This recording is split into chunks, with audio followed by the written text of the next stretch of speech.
What's going on, family?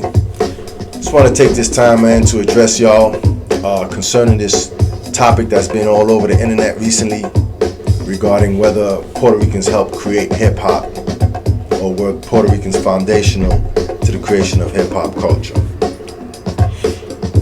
For those who don't know me, man, my name is, I go by the name of King Tone, among many other names, but I'm known as King Tone in the Universal Zulu Nation. I've been a member of the Zulu Nation since the late 80s. I was the president of Zulu Nation Japan for 10 years.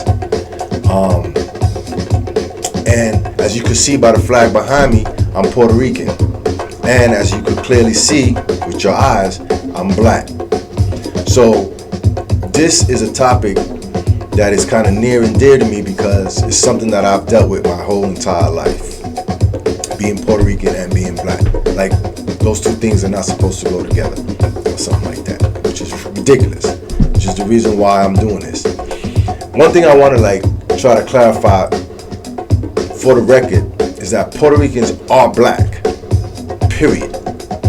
Puerto Ricans are black. And when I say black, I'm not necessarily talking about color, because as you know, Puerto Ricans come in all different shapes, sizes, and colors, because Puerto Rican is not a race. Puerto Rican is a culture. Okay? But Puerto Ricans are black, and the reason why I say that is because Puerto Ricans are part of the diaspora of Africa. So anywhere on the planet where you have people who can trace their lineage back to Africa is black. Whether they a different shade or whether they done mixed with some other shit, they still black.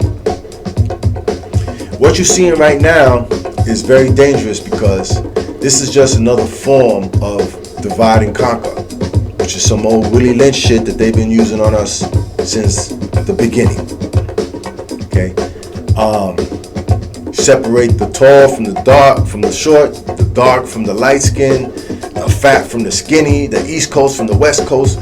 All this division is meant to keep us fragmented and separated. So it's a scam.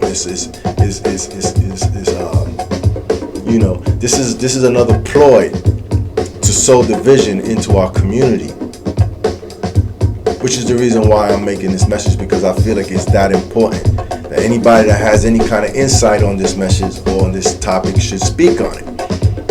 Right? If you're not part of the solution, you're part of the problem by default. So that's what brings me here right now. I just want to share that with you. Puerto Ricans are black.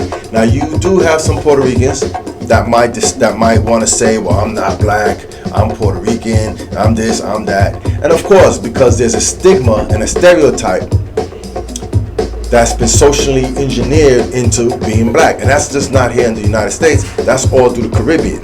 You got to remember, slavery was in the Caribbean hundreds of years before it even got to the United States. So anything that the slaves went through over here, we went through it first in the Caribbean. Okay?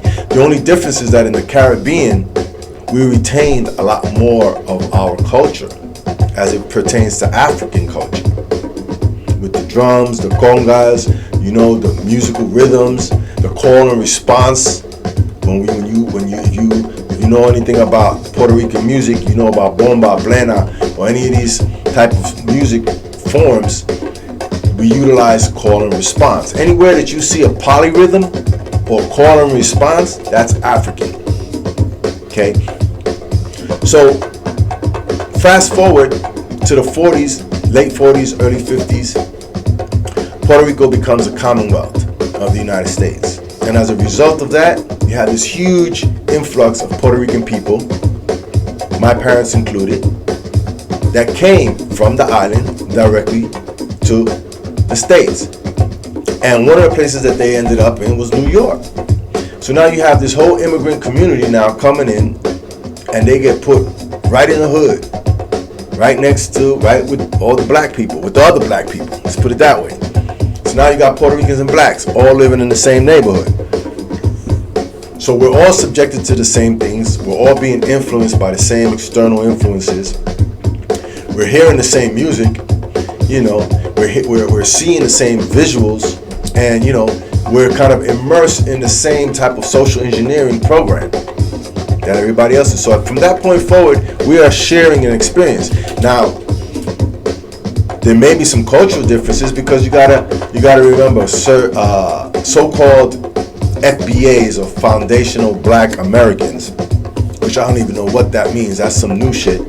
But okay, those are black people who can trace their lineage back to slavery in the United States. But at some point or another, their parents, whoever their slave, ancestors were, came from Africa. They weren't born slaves. They were enslaved people. So they came from Africa. And a lot of them came from the Caribbean, quiet as it's kept. Okay? A lot of the Africans that were brought to the United States did not come directly from Africa. Because at that point, as I said, slavery had already existed on throughout the Caribbean and in South America. So it was much easier to get blacks from there than have to import them all the way from Africa. So we've always had a shared history between the Caribbean and the United States.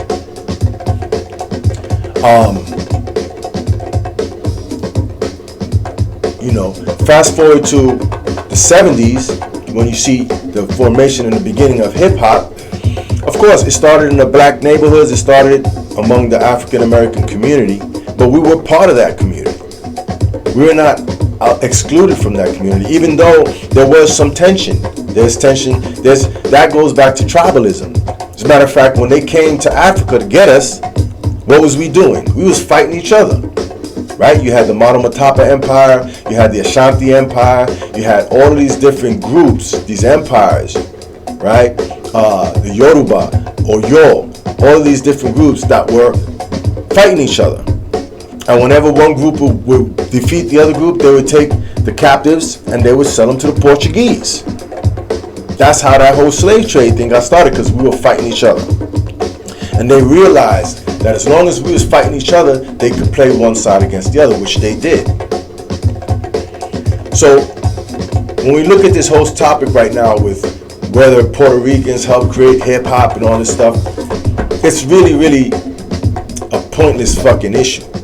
Excuse my language, but I just have to say it like that, man, because it's so ridiculous to me that we're having this discussion now in 2022. You know what I'm saying? When this is something that we've known and our elders have taught us this.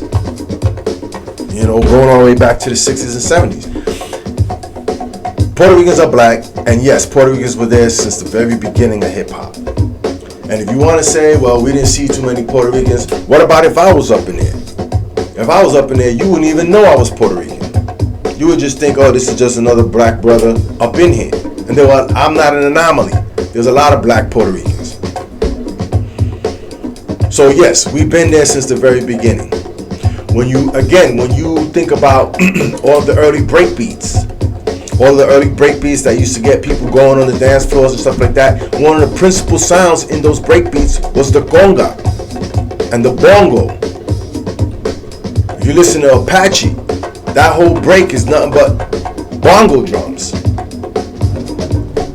Bongo drums didn't come from America, dude. Bongo drums were imported from Africa, came to the Caribbean, and then eventually ended up here.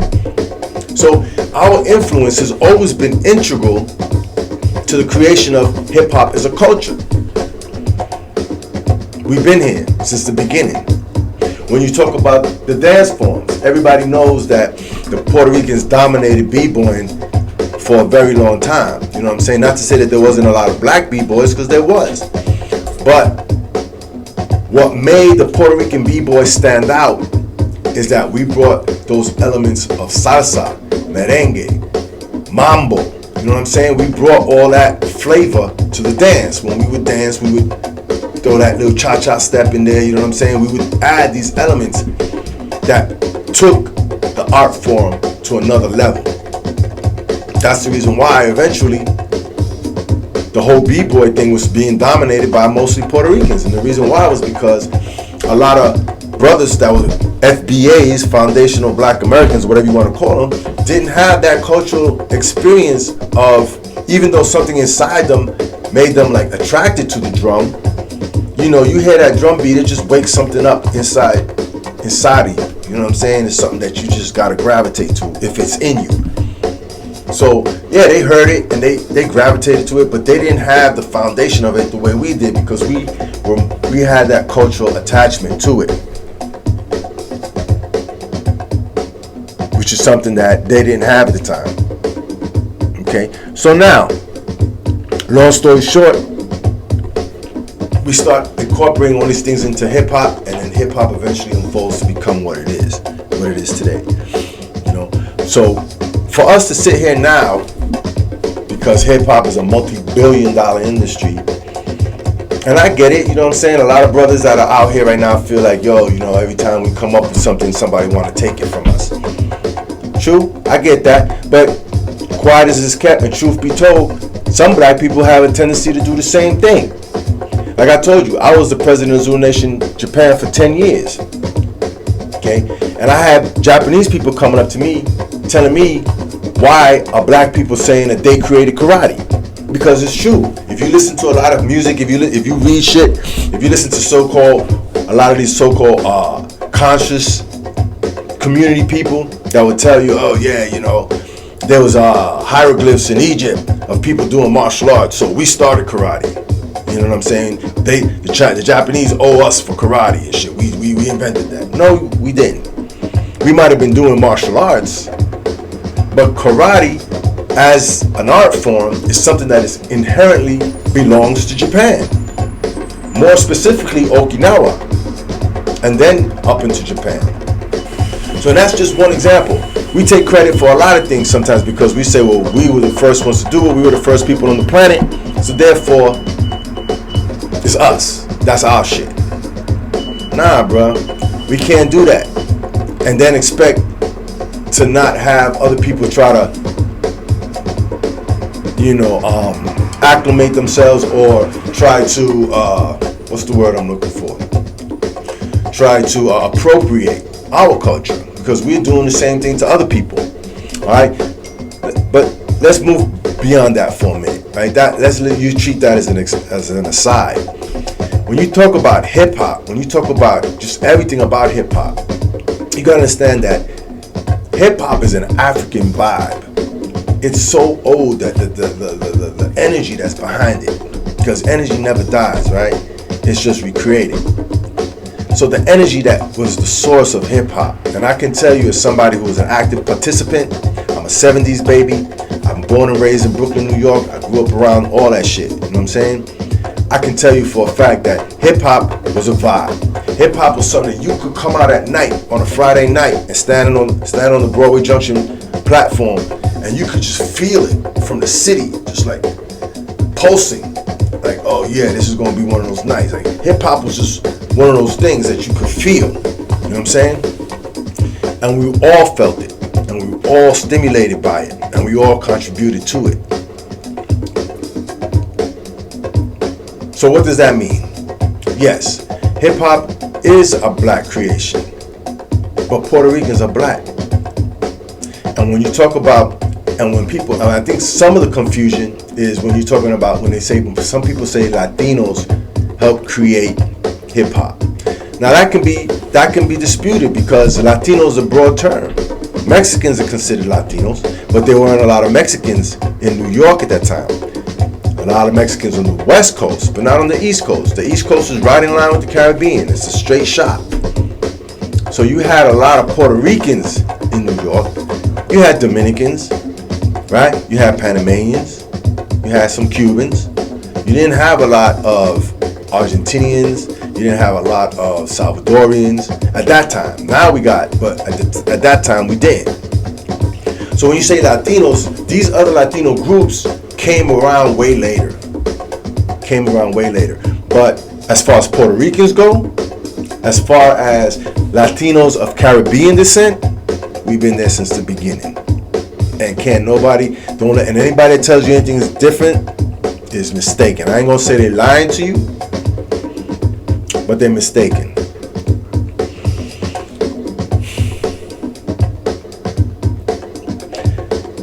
I just want to add one more thing, man. You know, when you get, for example, Busta Rhymes saying that hip-hop was started in Jamaica and this and that, that is incendiary, of course, because right off the bat, people's going to be like, nah, it wasn't. You know what I'm saying? That's bullshit, this and that. Y'all trying to take credit for shit. No, but the energy of it, that kind of the vibe came